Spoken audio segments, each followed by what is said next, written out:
नमस्कार, मैं रवि त्रिपाठी, सहायक आचार्य बीएड विभाग साकेत गर्ल्स पीजी कॉलेज दहला मऊ प्रतापगढ़।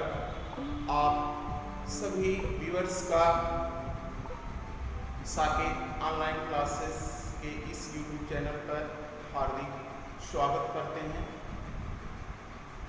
आज हम लोग पढ़ेंगे अधिगम अंतरण के प्रकार।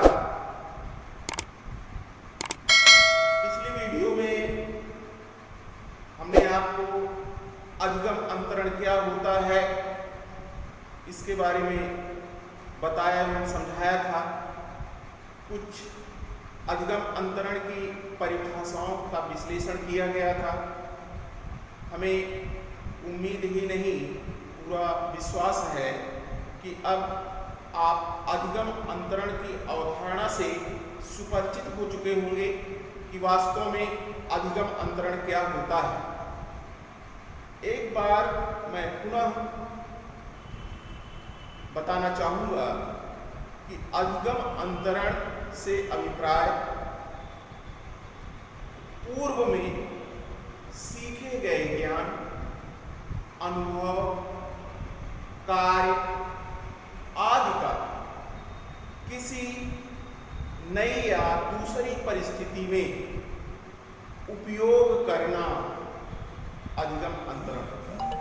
अर्थात अधिगम अंतरण के अंतर्गत जो पहले से हमने सीखा हुआ है, जो हमारा पूर्व ज्ञान है, जो पहले से हमने कौशल या कुशलताएं अर्जित की हुई हैं, उनका नवीन परिस्थितियों में, नवीन वातावरण में, दूसरी परिस्थितियों में उपयोग करना, जिससे कि हम नवीन परिस्थिति में भी आसानी से अधिगम कर सकें, यही होता है अधिगम अंतरण।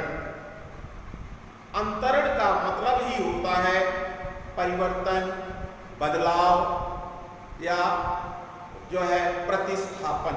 अर्थात एक जगह जो कुछ हमने सीखा है, यदि उसका दूसरी जगह सीखने में उपयोग कर ले रहे हैं, तो ऐसी स्थिति को मनोविज्ञान के क्षेत्र में, मनोविज्ञान की भाषा में अधिगम अंतरण कहा जाता है। ये तो बात हो गई अधिगम अंतरण की। पिछली वीडियो में भी हमने इस पर व्यापक चर्चा की थी, व्यापक रूप से प्रकाश डाला था। अब आज हम जो हमारा टॉपिक है, जो हमारा प्रकरण है, अधिगम अंतरण के प्रकार, इसका अध्ययन करेंगे। शिक्षा मनोवैज्ञानिकों ने कुछ भी आप कह सकते हैं, अधिगम अंतरण के कई प्रकार बताए।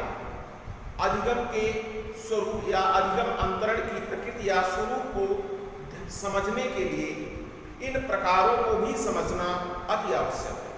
अगर वास्तव में हम अधिगम अंतरण के स्वरूप या प्रकृति के बारे में विधिवत या भली भांति जानना चाहते हैं, तो अधिगम अंतरण के इन विभिन्न प्रकारों का भी अभिज्ञान हमको होना चाहिए। तो आगे बढ़ते हैं और देखते हैं कि अधिगम अंतरण कितने प्रकार का होता है। तो इसमें जो सबसे पहला प्रकार है वह है सकारात्मक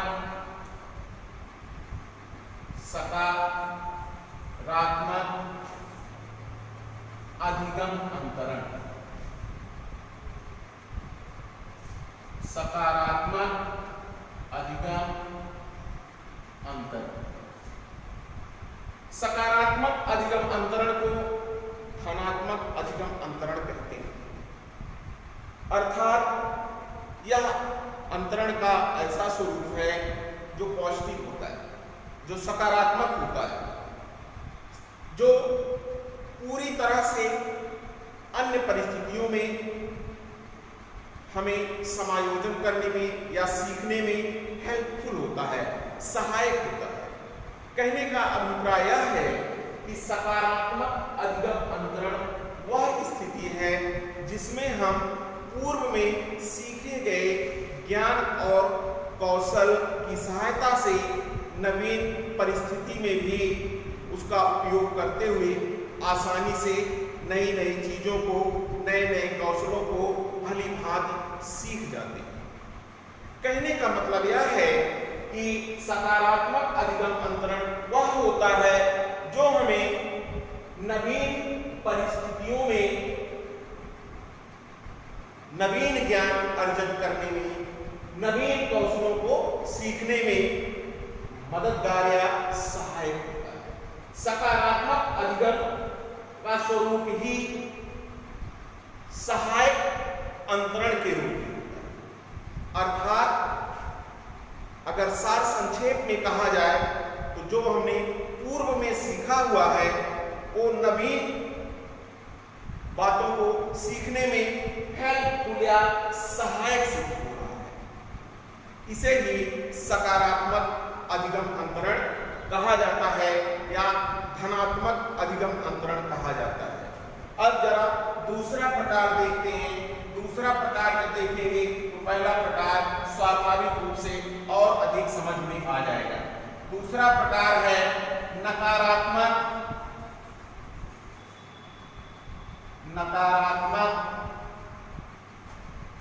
अधिगम अंतरण।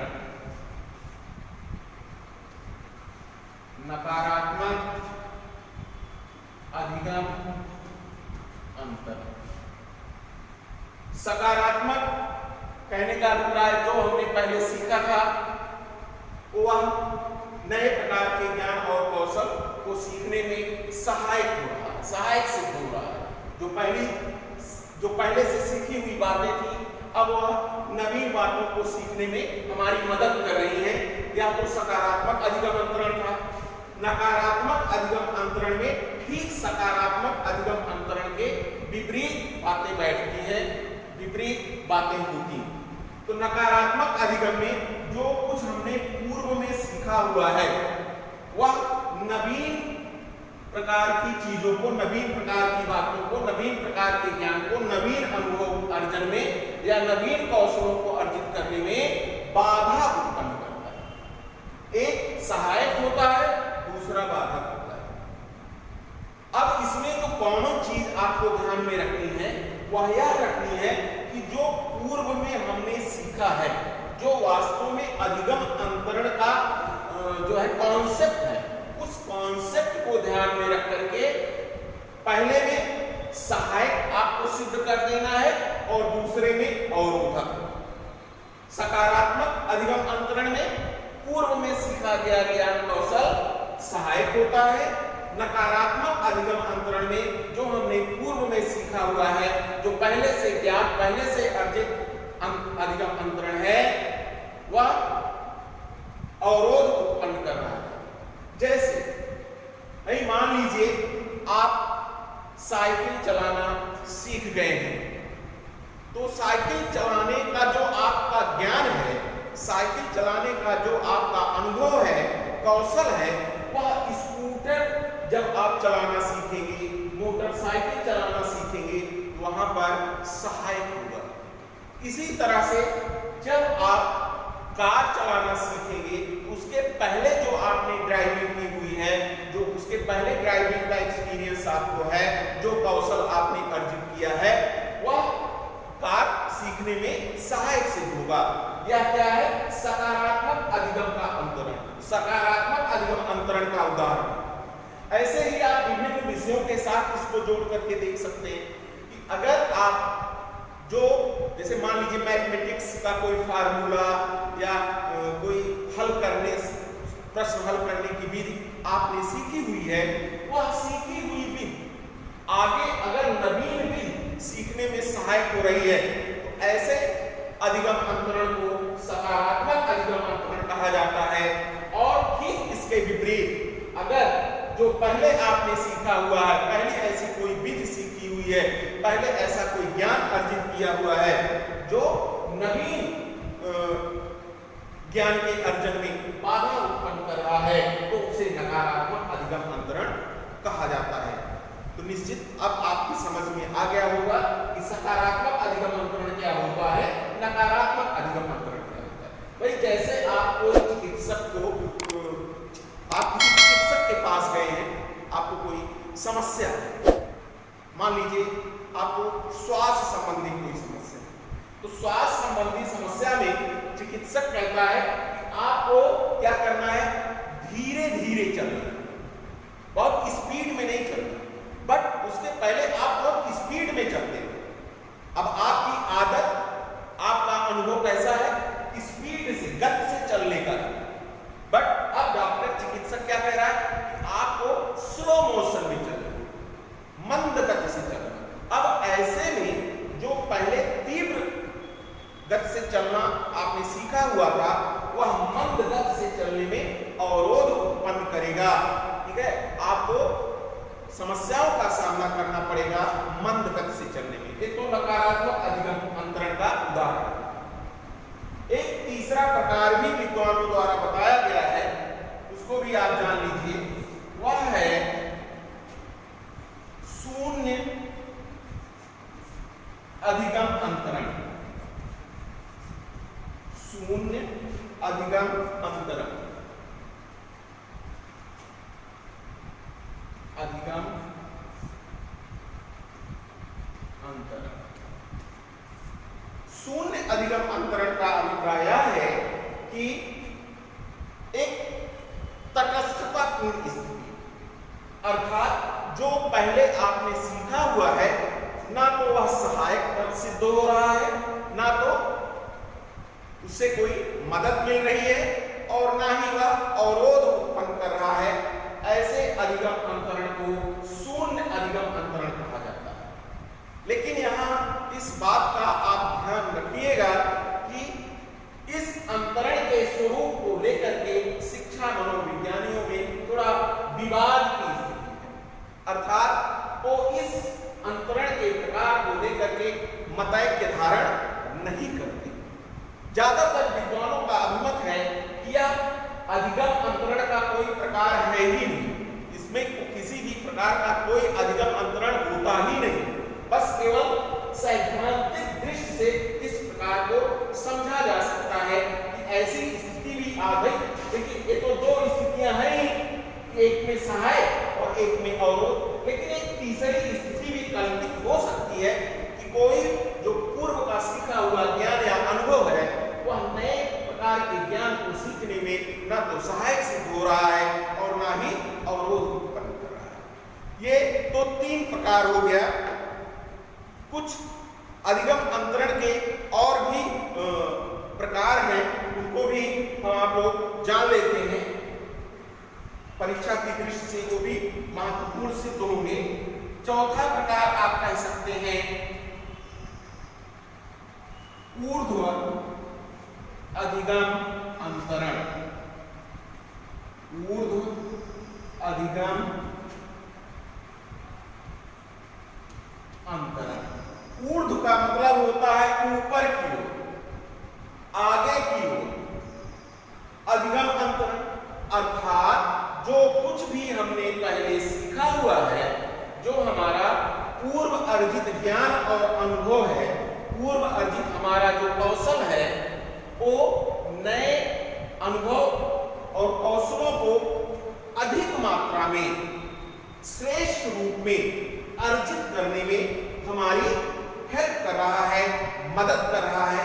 ऐसे अधिगम अंतरण को ऊर्ध्व अधिगम अंतरण कहा जाता है। अर्थात जो क्लास 1 में हमने सीखा हुआ है, जब हम क्लास 2 में जाते हैं, यानी उससे ऊपर की कक्षा में जाते हैं, तो पूर्व कक्षा में जो सीखा हुआ हमारा ज्ञान है, अगर वो नई कक्षा में सीखने में हमारी सहायता कर रहा है, हमारे ज्ञान में विस्तार कर रहा है, वृद्धि कर रहा है, तो ऐसे अधिगम अंतरण को ऊर्ध्व अधिगम अंतरण कहा जाता है। अगला है क्षैतिज अधिगम अंतरण। क्षैतिज अधिगम अंतरण। क्षैतिज अधिगम अंतरण का मतलब होता है समान या एक जो है समतल स्थिति में, समान तल लिए हुए, ना ऊपर और ना नीचे, अर्थात ना ऊर्ध्वगामी अंतरण हो रहा है और ना अधोगामी हो रहा है, बल्कि एक समानांतर स्थिति में अधिगम अंतरण हो रहा है। ऐसी अधिगम अंतरण को हम जो है क्षैतिज अंतरण, अधिगम अंतरण कहा जाता है। इसमें परिस्थितियों का बड़ा महत्वपूर्ण रोल होता है क्षैतिज अधिगम अंतरण में, कि जब समान परिस्थिति में समान अधिगम अंतरण हो तो इस प्रकार के अधिगम अंतरण को क्षैतिज अधिगम अंतरण कहा जाता है। अगला प्रकार जो हमारा है वह है द्विपार्श्विक। इससे जो है सीटेट या जो है यूपीटेट में प्रश्न भी कई बार पूछा गया है। द्विपार्श्विक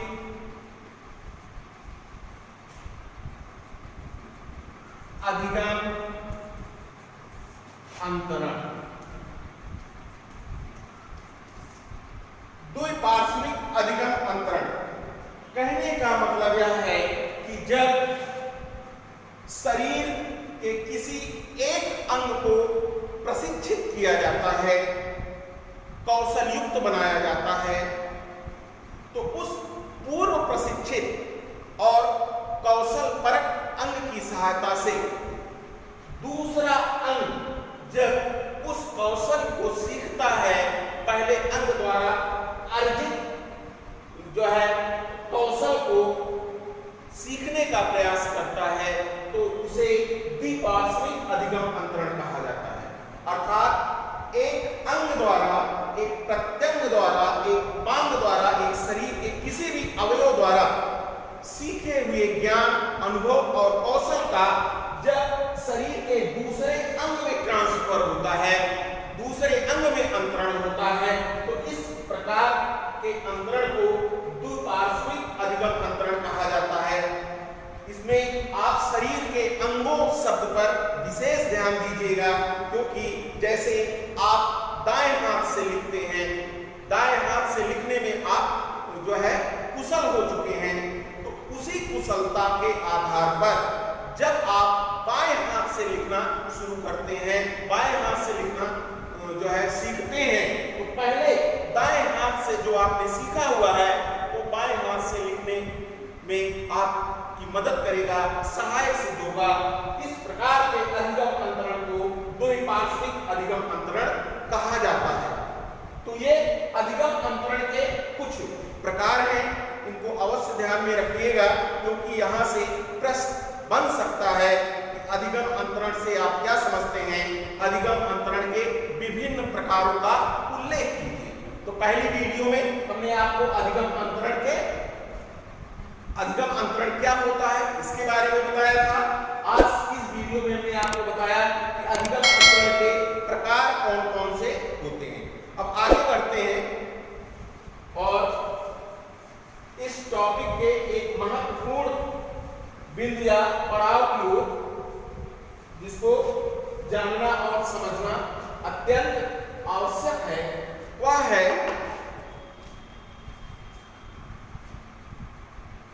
अधिगम अंतरण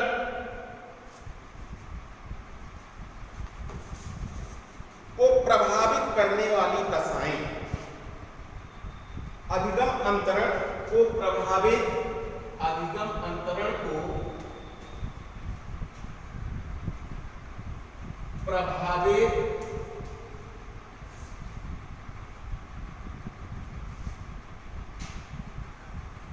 करने वाली दशाएं। वो कौन सी दशाएं हैं जो अधिगम अंतरण को प्रभावित करती हैं? वास्तव में इन दशाओं के बारे में जान करके, समझ करके ही हम अधिगम अंतरण या सकारात्मक या ऊर्ध्वगामी अधिगम अंतरण को आसानी से संपन्न करवा सकते हैं। विद्यार्थियों की यहाँ हम बहुत बड़ी सहायता कर सकते हैं यदि हमें उन कंडीशन के बारे में पता है, कौन सी कंडीशन सकारात्मक या ऊर्ध्वगामी अधिगम अंतरण में सहायक है। तो इसमें पहली है सीखने वाले की इच्छा शक्ति, यानी अधिगमी की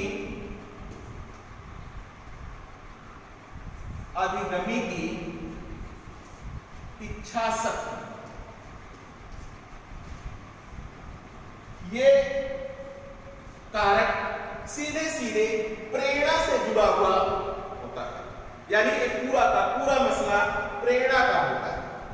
अगर जो अधिगमी है, लर्नर है, सीखने वाला है, अगर वो मोटिवेटेड है, प्रेरित है, तो निश्चित मान के चलिए अधिगम अंतरण होगा।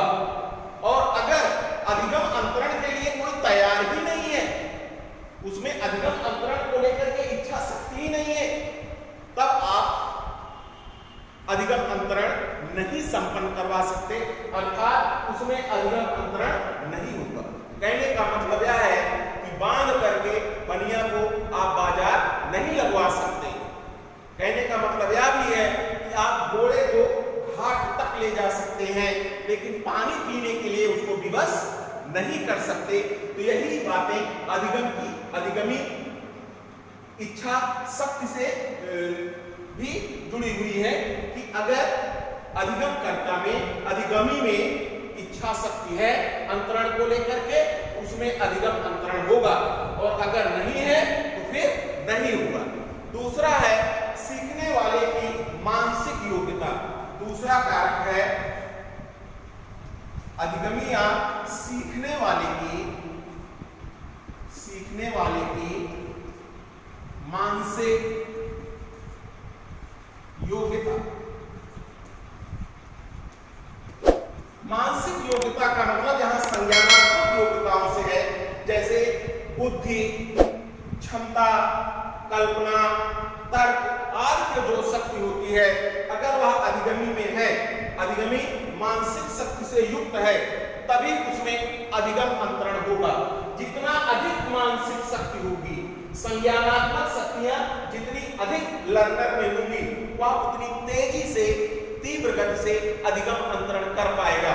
इसके ठीक विपरीत की कंडीशन आप कल्पित कर सकते हैं कि सीखने वाले की अगर मानसिक योग्यता का स्तर निम्न है, तो फिर उसे अधिगम अंतरण में कठिनाई आनी तय है। तीसरा है सीखने वाले की शैक्षिक उपलब्धि। सीखने वाले की शैक्षिक उपलब्धि, यहां वास्तविक शैक्षिक उपलब्धि से मतलब जो रियल में आपका एजुकेशनल अचीवमेंट है। नकल करके अगर आपने डिग्रियां बटोरी हैं तो फिर उसका कोई मतलब नहीं। वास्तव में अगर आपकी शैक्षिक योग्यता विविधतापूर्ण है, आपकी शैक्षिक योग्यता में विभिन्न आयाम पक्ष जुड़े हुए हैं, आपकी शैक्षिक योग्यता का विस्तार बहुआयामी है, विविधतापूर्ण है जो है, तब आप बहुत आसानी से अधिगम अंतरण कर पाएंगे, ठीक उन लोगों की तुलना में जिनकी शैक्षिक योग्यता का स्तर निम्न है, बहुआयामी नहीं है, विविधता युक्त नहीं है। अगला कारक है सीखने वाले की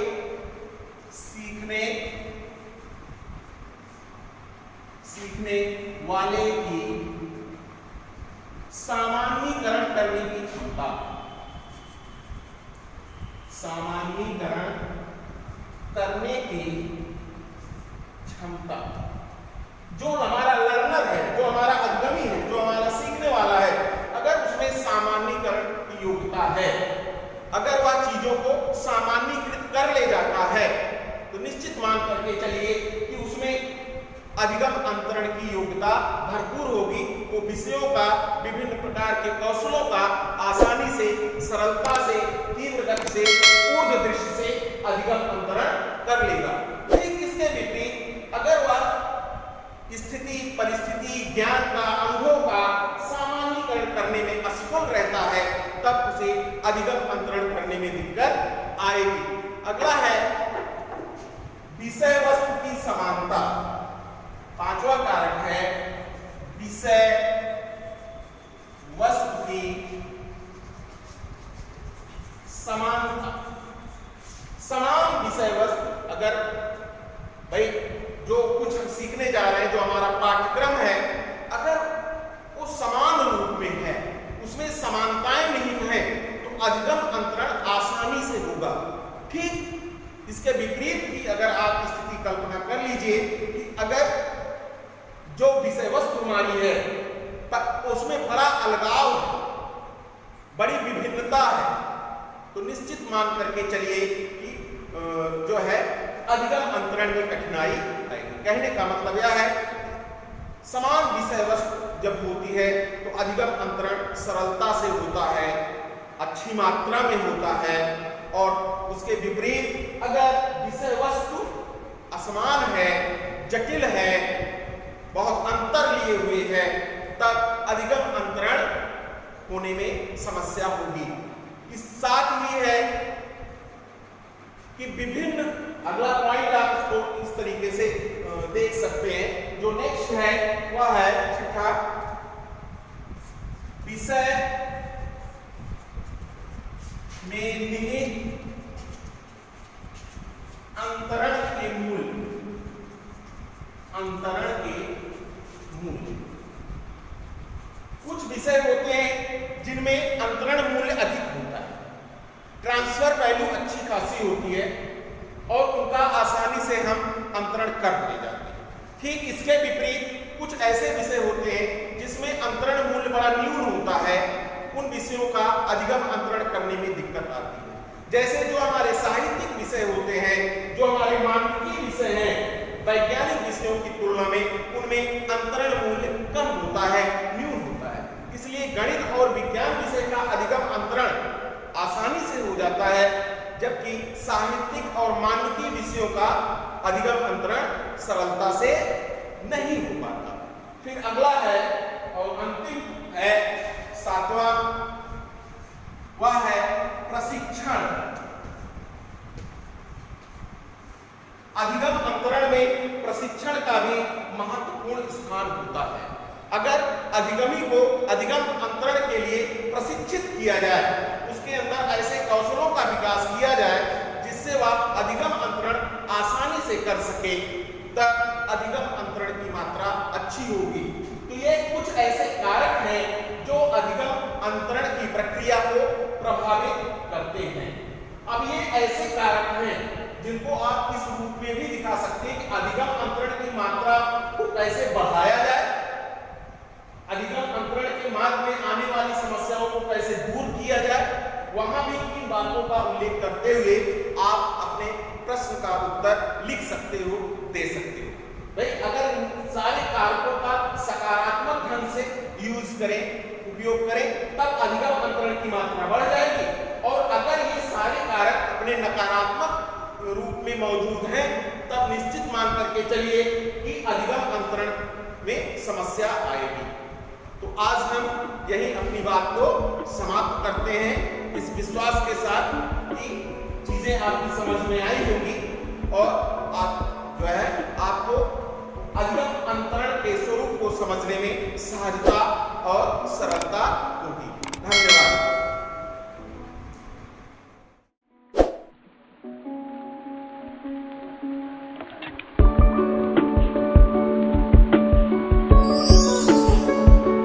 चैनल को सब्सक्राइब करें और बेल आइकन को प्रेस करें ताकि आपको मिले सभी नोटिफिकेशंस।